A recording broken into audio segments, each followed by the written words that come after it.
Loving the music, loving Pride Radio. Sabrina Carpenter there, and please, a very good morning. I'm just getting your company. It's 6 minutes past 9 on Pride Radio, and I am just getting the company of my lovely mate in South Shields. Good morning, Joe McElderry. How are you? Good morning, Ophelia. I'm very well. How are you? I'm fine. Sorry to wake you up so early. I mean, you're probably having a leisurely lie in.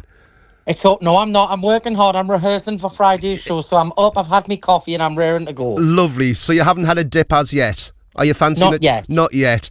Now, it is all going on for you this Friday at the Customs House. Joe McElderry's big Pride party in Pride and South Tyneside.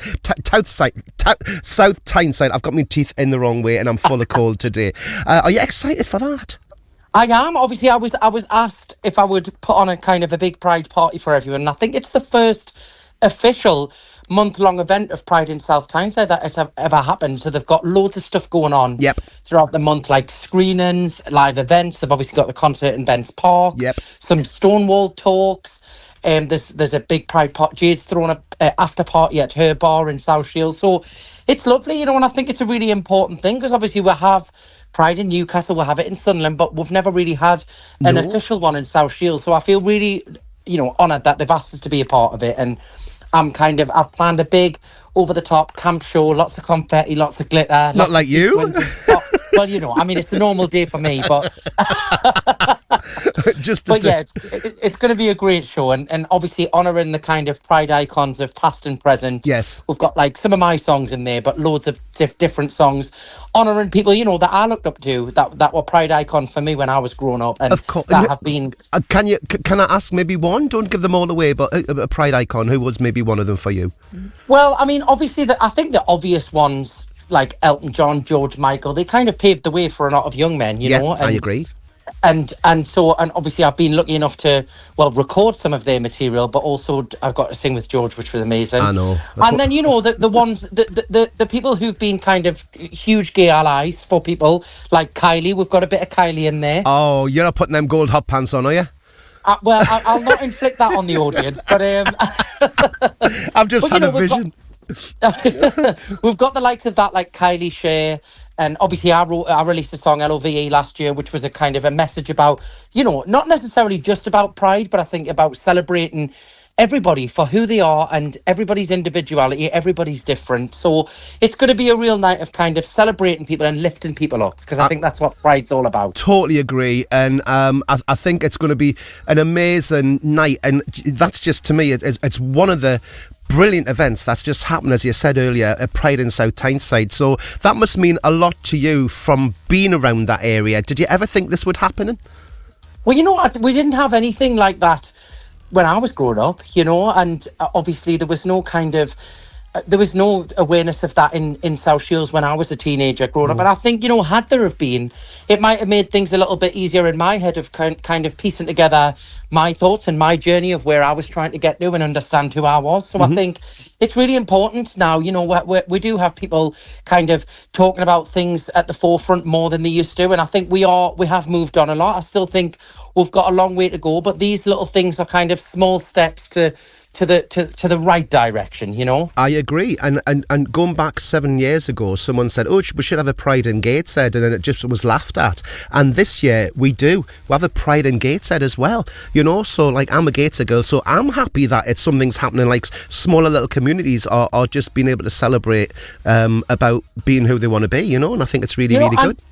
And also, like what I always say is Pride is for everyone in terms of a Pride event. I went to London Pride and it was so lovely to see so many different people, heterosexual couples with their kids, and all the kids have got the flags, and it's education and awareness for everyone. It doesn't just have to specifically be those who want to celebrate it for themselves. It's about a real community of everybody together and making a positive change for the future. I agree. I mean, I've just got to look at your family. Everyone just like comes together. Nothing's a problem. Everyone just has a great time.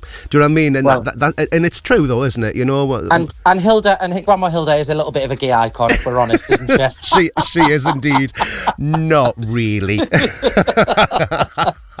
Will she be there on Friday? She will be. She's very she's looking forward to it. I think she was I saw her not the other day, and she was asking what songs we're going to be in. And I'm on a little bit of a break from my tour at the minute, so this is kind of a standalone show. So I think she's looking forward to seeing the gig as she comes out on the road with one to her. So I think she's been missing it the last few weeks while I've been doing some other stuff. She's sometimes your merch manager, I believe. So. She'll not let anybody forget that. No. She'll not let anybody forget. And she does always tell people that I don't pay her as well. Now, you are, apart from this, you're a really busy guy at the minute. Now, you've got 2 fab bits of news just out recently. Can we talk about it? Yes. Lovely. I'm going to say Robson Green to you. My goodness. Yes, I was filming that a couple of weeks back. His Weekend Breaks show that he does on the BBC. So I really enjoyed that, actually. It was really nice to do. For me... Well, it's right up your street, isn't it? Because he enjoys his cool water and stuff like that.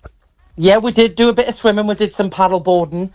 But the thing that was really lovely about it is, normally when you go on TV or you go on an interview, you're on like a 5-minute slot, and most of the questions are kind of geared towards, whatever project you're promoting at the time or something like that. But it was so nice to kind of just be in a car and drive and just have so many kind of natural chats about the industry. Obviously, he has a great understanding of the industry, and grown up in the industry from being a young age, we've kind of had similar experiences of like being thrust into that spotlight.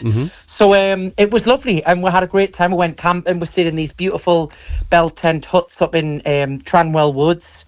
And it was, honestly, I loved it. I'm really looking forward. I think it's on early next year, so it'll be great for everyone to see it. Fabulous. I can't wait to see that. And also, Joseph. Yes. I'm returning to Joseph. After Pantos, you've got, is it 11 or 12 weeks in Newcastle?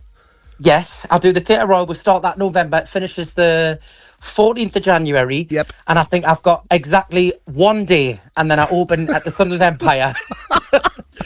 In Joseph, which I'm really looking forward to. Obviously, I'm going back playing the Pharaoh, so it's a different role this time. Yes, it is. And I'm really excited. I think, obviously, it's the brand new Palladium production version as well, which is not the version I did when I toured with it years back. Right. So I think to go back in a new role, it's kind of quite nostalgic, but really fresh and exciting. And I think it's the reaction's been lovely. Everybody seems quite pleased that I'm going back, which I'm thrilled about. I was nervous that people would be like, "Oh God, not again." But I think once you're in the Joseph family, you're always kind of welcomed and accepted back. It's a great fan base it's got such a strong following. So I'm really looking forward to it. Fab. Well, at least you don't have to put the loincloth on this time. Do you know what I mean? Well, you say that, Ophelia. They've been sending us the costume sketches, and there's not a lot of costume, I will say that. I thought you were going to be fully clothed. If I was looking at the ones they sent through the other day, I thought, I'm going to have to maybe knock back the Christmas dinners slightly. No more sprouts, please. Cook less of the stuffing. Do you know what? And you've got your classic tour going on as well, your classical tour. You are like going to be really chock-a-blocker. So we'll have to catch up for a cup of tea and a finger at some point, all right? Yes, we will. Now, tell us again, is there any tickets left? I don't even know if there's any tickets left for this Friday's Pride Party. There's limited tickets left. If you're quick, if you go to the Customs House website or joemckelderofficial.com, all the details are there. And if you fancy it on Friday night, it's going to be a real party. It's a real family-friendly show as well, which is important to see. You can bring any age to come celebrate the night, and it's going to be a fantastic night of music and just dancing, singing, fun. It's quite a high-energy show, so Fab. I'm looking forward to people seeing it. Well, have a great night and have a happy Pride in South Tyneside. And you, and I'll see you very soon. Yes, thank you. Thank you, Joe. Take care. Bye. Bye.